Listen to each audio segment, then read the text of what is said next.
Has differing opinions about how to teach your kids about managing their money. What are some of the best methods? Well, let's go to a financial expert and get his advice. Stewart Welch from the Welch Group. Good to see you this morning. Good morning. A lot of these things really can start early in life. One way is by your stewardship, how you handle your money, but also how you teach your kids. Yeah, so I think they can start really early. So, you see the kid tugging on the parent there at Walmart and give me this, give me that. And the parents a lot of times cave and do that. But literally, you give them $2. Yeah.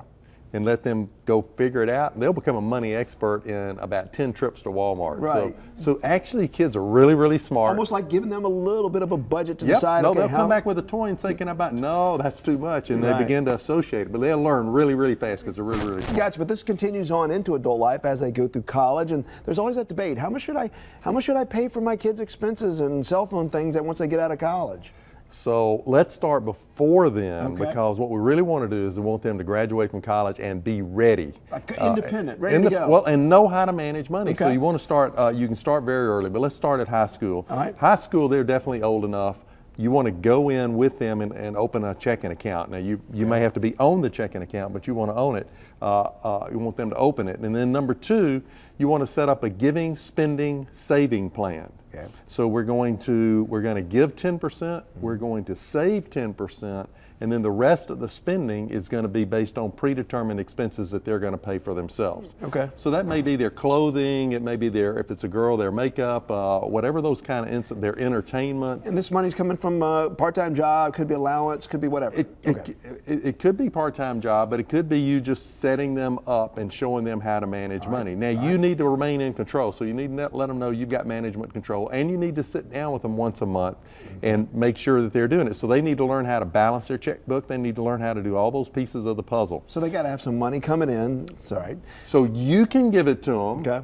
But also, I love the concept of having them work. We're not going to make them work to pay for all of this, because these are things that you should be paying for, like clothes and things like that. Should they have a credit card that young? Probably not. Okay. I would probably introduce credit. I'd get them, if you can get them to learn how to manage a checking account and manage a budget in high school, you're really well off. Once they hit college, I would introduce a credit card.